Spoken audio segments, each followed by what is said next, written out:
मला करण्यासाठी ज्या माऊलीने आपल्या जीवनाचे 104 वर्ष तुमच्या आमच्यासाठी घालवली आणि त्या माऊलीने एवढं सुंदर अखंड शिवनाम सप्त्याच्या माध्यमातून सोपं साधन नाम दिलं, आमच्या गळ्यात टाळ दिला, आमच्या गळ्यात विना दिला आणि आम्ही भाग्यवान आहोत. आमच्या गळ्यात टाळ आला, विना आला म्हणून आम्ही वाईट मार्गाला गेलो नाही. तर आमच्या गळ्यात माऊलीने टाळ दिला नसता, विना दिला नसता तर आज आमच्या गळ्यात फुलाचे हार कोणी घातले असते का? घातले असते का?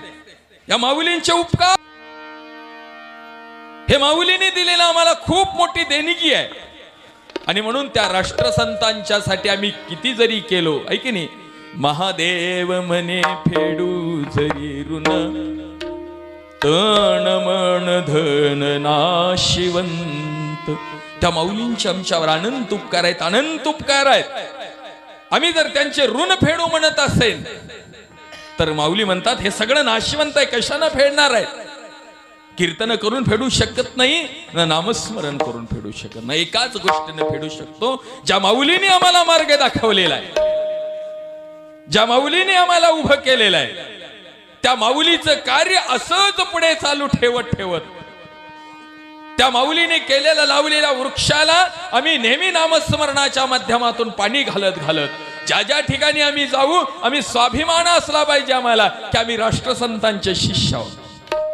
आम्हाला अभिमान असला पाहिजे आमच्या गुरुबद्दल सांगताना, आमच्या देवाबद्दल सांगताना.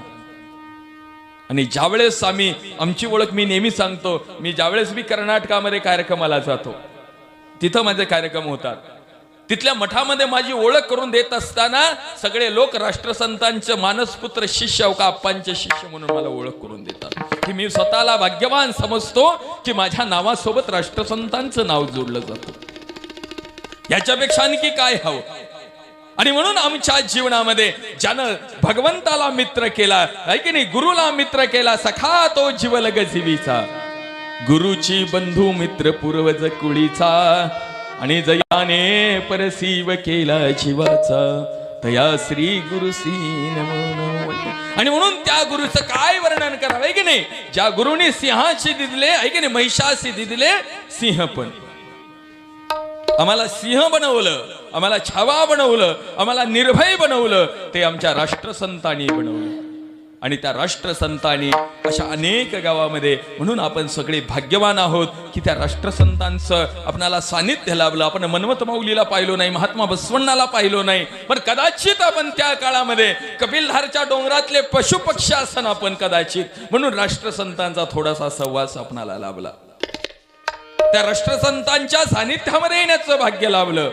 आणि म्हणून आमच्या जीवनामध्ये जर काही चांगलं घडावं वाटत असेल, या सुवर्ण महोत्सवी सप्ताह त्या राष्ट्रसंतांच्या कृपेमुळे आपण करत आहोत. त्या राष्ट्रसंतांचे पुन्हा पुन्हा सांगेन कितीतरी आमच्यावर उपकार आहे.